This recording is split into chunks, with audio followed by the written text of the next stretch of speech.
आपने ये आवाज तो जरूर सुनी होगी। ये आवाज है समय की, जो कहती है कि समय के साथ बदल जाओ, नहीं अगर समय ने बदला ना तो फिर रोते रह जाओगे। आज के टाइम पर ना यूथ की सबसे बड़ी प्रॉब्लम बनती जा रही है अपने टाइम को वेस्ट करना, और उनकी यही प्रॉब्लम एक दिन उनसे सब कुछ छीन लेगी। उनका करियर, उनकी लाइफ, यहाँ तक कि उनका टैलेंट, जिसका उनको एहसास तक नहीं है। उनकी लाइफ में वो दिन आने में देर नहीं है जब उनके पास पछतावे के अलावा और कुछ नहीं बचेगा, और फिर उनके दिमाग में सिर्फ एक ही शब्द गूंजेगा, काश। काश उस वक्त में अपने टाइम का अच्छे से यूज करके अपने गोल्स को अचीव कर लेता तो शायद आज यह दिन नहीं देखने पड़ते। काश मेरे पास थोड़ा और वक्त होता। लेकिन मेरे दोस्त, अच्छी बात यह है ना कि अभी भी आपके पास टाइम है। अभी भी आपके पास वो कीमती वक्त है जिसका अच्छे से यूज करके आप अपने आने वाली जिंदगी को बदल सकते हो, अपनी लाइफ को चेंज कर सकते हो। आप वो बन सकते हो जो आप बनना चाहते हो। लेकिन उसके लिए आपको अपने इस टाइम का एक एक सेकेंड, एक एक मिनट का यूज अच्छे से करना होगा, क्योंकि आपने ऑलरेडी काफी सारा टाइम वेस्ट कर दिया है। अगर आपने इसका अच्छे से यूज किया होता तो आज तुम्हें यही टाइम दुनिया की हर वो चीज हासिल करके देता जो तुम्हें चाहिए थी। लेकिन आपने तो इसका यूज सिर्फ और सिर्फ रील्स देखने और फालतू के वीडियोस देखने में किया है। इसी टाइम का अच्छे से यूज किया सचिन तेंदुलकर ने, और आज उन्हें क्रिकेट का भगवान माना जाता है। इसी टाइम का अच्छे से यूज किया नीरज चोपड़ा ने, और देश में अपना नहीं बल्कि दुनिया में देश का नाम किया। इसी टाइम का अच्छे से यूज किया एलोन मस्क ने, और यही कारण है कि आज वो इस दुनिया के सबसे अमीर इंसान है। और न जाने ऐसे कितने ही एग्जाम्पल्स हैं। इन सभी लोगों ने अपने टाइम का अच्छे से यूज करके इस दुनिया में अपनी एक अलग ही पहचान बनाई है। फिर तुम क्यों अपने टाइम को वेस्ट करने में लगे हो? क्या तुम्हारा टाइम इन लोगों के टाइम से कम कीमती है, या फिर तुम्हारे पास 24 की जगह 48 घंटे हैं जिसके कारण तुम इस टाइम को वेस्ट करने में लगे हो? या फिर तुम टाइम को बर्बाद तो करना नहीं चाहते, लेकिन ये हो जाता है। तुम अपने टाइम को अच्छे से मैनेज करके अपने गोल्स को अचीव करना तो चाहते हो, लेकिन कर नहीं पाते हो। हर दिन यही सोचते हो कि आज मैं अपने टाइम को अच्छे से यूज करूंगा, लेकिन कर नहीं पाते। अगर आप भी एक ऐसे इंसान हो जो YouTube पर यह सर्च करते करते थक चुका है कि अपने टाइम को मैनेज कैसे करें, और उसे अभी तक कोई अच्छा सॉल्यूशन नहीं मिला है, तो यह वीडियो सिर्फ आपके लिए है। आज की इस वीडियो में मैं आपको वो बताने वाला हूँ जो आज तक शायद ही आपको किसी ने बताया होगा। आज के इस वीडियो में हम टाइम मैनेजमेंट के उन टॉपिक्स के बारे में बात करने वाले हैं जिनके बारे में आपको जानना बहुत जरूरी है। और आज जो इस वीडियो को कंप्लीट वॉच करके जाएगा, मैं गारंटी देता हूँ कि आज वह अपनी लाइफ में कुछ ऐसा अचीव करके जाएगा जो उसकी लाइफ को चेंज कर सकता है। और मैं कोई हवा में बात नहीं करने वाला हूँ, बल्कि आपको एक एक चीज को अच्छे से एग्जाम्पल्स के साथ समझाने वाला हूँ। तो चलिए स्टार्ट करते हैं। लेकिन आगे बढ़ने से पहले मैं आपको बताना चाहूंगा कि मैंने आने वाले 2024 के लिए आप सभी के लिए एक लाइफ चेंजिंग प्रोग्राम तैयार किया है, जिसके बारे में हम इस वीडियो के लास्ट में जानने वाले हैं। तो जो आज इस वीडियो को कंप्लीट वॉच करके जाएगा वो आज कुछ बड़ा हासिल करके जाएगा। वो आने वाले 2024 को अपनी जिंदगी का बेस्ट साल बनाएगा। तो इस वीडियो को लास्ट तक जरूर देखना। चलिए अब टॉपिक पर आते हैं। लेकिन एक सेकंड, इससे पहले ना मैं आपको एक कहानी सुनाता हूँ। रिलेट करना ये आपकी ही कहानी है। तुम सब इमेजिन करना वो दिन जब रात को मस्त 8 घंटे की नींद ली है तुमने, और अगले दिन तुम उठे सुबह 6 बजे। सोच कर देखो उस वक्त कितना मजा आता होगा ना। ऐसा लगता होगा वाह क्या एनर्जी होती है ना बॉडी में उस टाइम, दिमाग एकदम फ्रेश। उस समय तो ऐसा लगता है जैसे अभी रॉकेट साइंस भी पढ़ाई जाए ना तो वो भी पढ़ लेंगे। उस समय तुम बहुत कुछ प्रोडक्टिव कर सकते हो। लेकिन पता है तुम क्या करते हो? तुम चलाते हो फोन, और खुद को तसल्ली देने के लिए बहाना देते हो कि भाई बस नाश्ता करने तक फोन चला लेता हूँ, जैसे ही नाश्ता कर लूंगा पढ़ने बैठ जाऊंगा। अब होता क्या है कि नाश्ते के तुरंत बाद बॉडी में एक अलग एनर्जी आ जाती है। अब क्योंकि पेट भरा है तो तुम्हें क्या लगता है तुम पढ़ने बैठोगे? नहीं, अब तुम और मजे से वक्त बर्बाद करना चालू करोगे। पढ़ाई तो दूर की बात है, अब सोने की कोशिश करोगे, नहीं तो बाहर टाइम पास करने निकल जाओगे। और इसी तरह 12 बज जाएंगे, और दोपहर में फोन देखते देखते 4-5 घंटे सो जाओगे, क्योंकि मन लग ही नहीं सकता उस समय, और सिर दुखेगा, नींद आएगी वो अलग। इस तरह शाम को फिर से पूरे एनर्जी के साथ उठोगे, और अब भी तुम्हें यही लगेगा कि यार बहुत अच्छा रिफ्रेश हो गया हूँ, एक काम करता हूँ तुरंत फ्रेश होकर पढ़ने बैठता हूँ। लेकिन फिर तुम्हें भूख लगेगी, और फिर तुम्हें 1 घंटा नाश्ते में लगेगा। शाम के 7 बज चुके होंगे, और उस वक्त तुम निकलोगे बाहर घूमने के लिए। सोचोगे थोड़ा टहल कर आ जाता हूँ, फिर पढ़ने बैठूंगा। वापस आने के बाद खाना खाओगे, और ये वो वक्त होगा जब तुम एक बार फिर अपने आप को बेवकूफ बनाते हुए बोलोगे बस अब सिर्फ आधा घंटे फोन चला लेता हूँ, फिर तो पक्का पढ़ने बैठूंगा। फोन चलाते चलाते कब 2 घंटे निकल जाते हैं पता ही नहीं लगता। और तब अचानक से एक के बाद एक सैलाब आ जाता है ख्यालों का कि यार आज के दिन क्या करना था और क्या किया हमने। उस समय बहुत मन करता है पढ़ने का, अपनी आज की गलतियों को सुधारने का, लेकिन अफसोस वक्त गुजर चुका होता है, शरीर में ताकत बची नहीं होती, और धीरे धीरे करके अगले 1-1.5 घंटे में शरीर सो जाता है। और मुबारक हो, आज का दिन भी तुम बर्बाद करने में सफल रहे। ऐसी एक आवाज सीने में से निकलती है जिससे तकलीफ तो बहुत होती है, लेकिन ये हरकत नहीं सुधरती हमारी। अब तक आप सभी समझ गए होंगे कि हम कितने पानी में हैं। तो जब आईना मैंने दिखाया है तो रास्ता भी मैं ही दिखाऊंगा। अगर अब से सच में वक्त बर्बाद करने से बचना चाहते हो तो आगे 8 ऐसे पॉइंट्स मैंने हाईलाइट किए हैं जो बहुत जल्दी बोलकर तुम सबको एक बार फिर पटरी पर लाने की कोशिश करूंगा।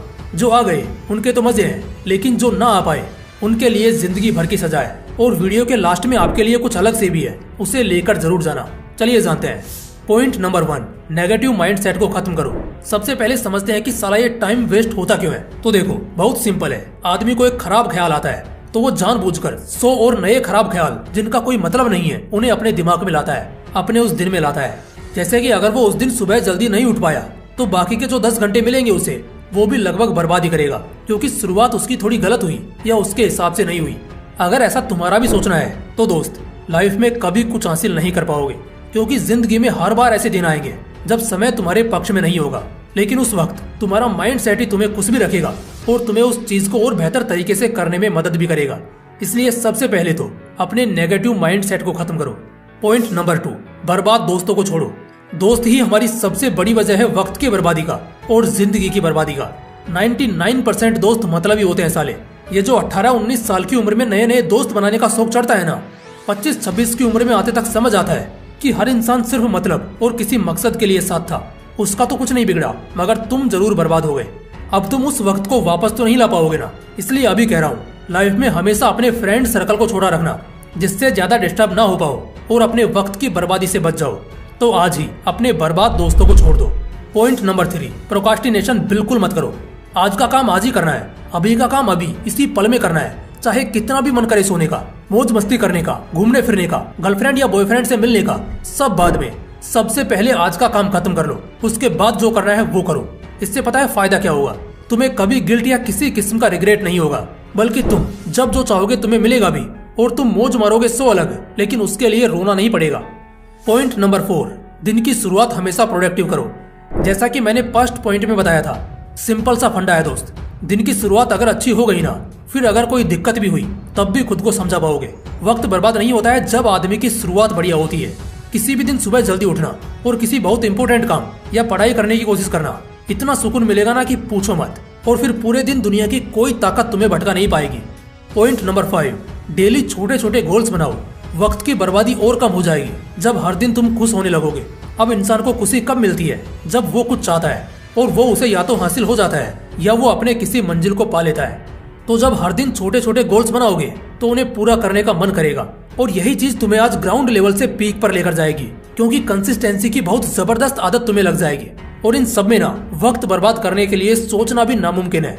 पॉइंट नंबर 6, दिमाग शांत रखो। बंदर वाला दिमाग, इंग्लिश में जिसे मंकी माइंड कहते हैं। इसमें क्या होता है ना, आदमी का दिमाग हमेशा उछलता कूदता रहता है। उसका दिमाग एक जगह स्थिर नहीं रहता। उसका दिमाग हर उस जगह पे भटकेगा जो उसका वक्त बर्बाद कर सकती है, लेकिन वहां कभी नहीं पहुंचेगा जो उसे असलियत में करना है। दिमाग जितना शांत रखोगे ना, उतना ज्यादा आज और इस पल में जियोगे। कभी तुम्हारा वक्त बर्बाद हो ही नहीं सकता। और दिमाग को भी शांत रखने का एक तरीका बताता हूँ। एक काम करो, जब भी कुछ ऐसा हो ना तो 10 से 15 मिनट का पावर नैप ले लो। ये वक्त की बर्बादी नहीं है, बल्कि ये तुम्हें चार्ज करेगा। और जब तुम उठोगे तो उसी ताजगी और फुर्ती के साथ उठोगे जिससे तुम्हारा तुरंत काम करने का मन करेगा। पॉइंट नंबर 7, अपने खुद के फैन बनो। खुद का फैन होने का मतलब होता है खुद को हीरो समझना, हीरो की तरह देखना। अब देखो, किसी पिक्चर में जब तुम किसी हीरो के फैन होते हो तो उसकी मूवी देखने जाते हो, उस वक्त तुम बिल्कुल नहीं चाहोगे कि वो एक्टर खराब एक्टिंग करे या तुम्हें बोर करे या फिर कुछ भी गलत करे। ठीक उसी तरह जब तुम खुद को एक हीरो की तरह देखते हो, उस वक्त तुम खुद किसी भी तरह की गलती को नहीं करोगे और ना ही करना चाहोगे। इसलिए खुद के फैन बनो। पॉइंट नंबर 8, डिस्ट्रैक्ट नहीं, अट्रैक्ट होना सीखो। हम क्यों अपना वक्त बर्बाद करते हैं? सिर्फ इसलिए क्योंकि हम डिस्ट्रैक्ट होते हैं, बराबर ना? तो क्या हो अगर तुम्हारा ये डिस्ट्रैक्शन अट्रैक्शन में बदल जाए? फॉर एग्जाम्पल, तुम अभी शायद फोन से डिस्ट्रैक्ट होते हो, वहीं अगर तुम किसी एजुकेशनल कोर्स से अट्रैक्ट होने लगो। तुम आलस्यपन से डिस्ट्रैक्ट होते हो, तो क्या हो अगर तुम जिम से अट्रैक्ट होना शुरू कर दो? तुम खराब खाने से डिस्ट्रैक्ट होते हो, कितना अच्छा होगा ना अगर तुम हेल्दी खाने से अट्रैक्ट होना शुरू कर दो। तो यही बात है दोस्त, अगर आपसे बुरी और बकवास चीजों से डिस्ट्रैक्ट होने के बजाय अच्छी और प्रोडक्टिव चीजों से अट्रैक्ट होना शुरू कर दो तो तुम वक्त बर्बादी के जहर से शायद बच जाओगे। देखो, कर्मा का 8वां नियम कहता है, आज तुम अगर वक्त को बर्बाद करोगे तो यही वक्त फिर तुम्हारी जिंदगी तबाह कर देगा और मरते दम तक बर्बाद ही रखेगा। इसलिए अब तक जो हुआ सो हुआ, लेकिन आगे आप बर्बाद ना हो पाओ, इसलिए मैंने नए साल 2024 को ध्यान में रखते हुए एक लाइफ चेंजिंग ई बुक तैयार की है जो कि टाइम मैनेजमेंट स्किल के ऊपर होने वाली है। इस बुक में हर एक चीज को अच्छे से समझाया गया है, जैसे कि आपको टाइम को मैनेज करने की जरूरत ही क्या है, हम टाइम को मैनेज करें ही क्यों।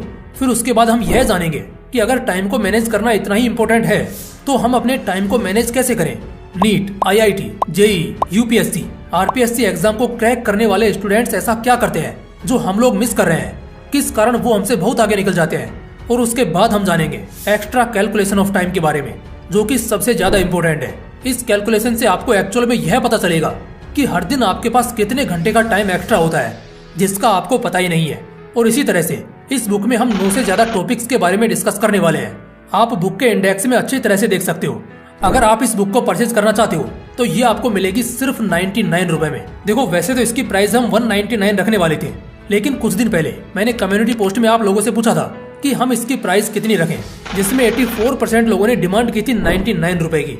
तो आप लोगों के डिमांड पर ये बुक आपको सिर्फ 99 रुपए में मिलने वाली है। इससे 2 से 3 गुना महंगा तो आप हर महीने अपने फोन में रिचार्ज ही करवा लेते हो। और ये ऑफर सिर्फ लिमिटेड कैंडिडेट्स के लिए है। इसके बाद यही बुक आपको 199 में मिलने वाली है। तो यह ऑफर खत्म हो इससे पहले आप इस बुक को परचेज कर लो। मुझे नहीं पता कि हमारी टीम कब इस ऑफर को क्लोज करने वाली है। इस बुक का परचेजिंग लिंक आपको डिस्क्रिप्शन में मिल जाएगा। अगर आपके कोई भी बुक से रिलेटेड क्वेश्चंस हो तो आप हमें ईमेल के थ्रू कांटेक्ट कर सकते हो। तो जाइए जल्दी से इस बुक को परचेज कीजिए और अपने टाइम को मैनेज करके 2024 को अपना बेस्ट साल बनाइए। बाकी अगर आपको वीडियो अच्छी लगी, आपको कंटेंट पसंद आया हो, वीडियो को देखने के बाद आपको ऐसा लगा हो कि यार इस कंटेंट में दम है, तो वीडियो को लाइक करने के साथ साथ चैनल को सब्सक्राइब भी जरूर करना। तो आज के लिए बस इतना ही, मिलते हैं नेक्स्ट वीडियो में ऐसे ही एक और इंटरेस्टिंग वीडियो के साथ। तब तक के लिए जय हिंद, जय श्री कृष्णा।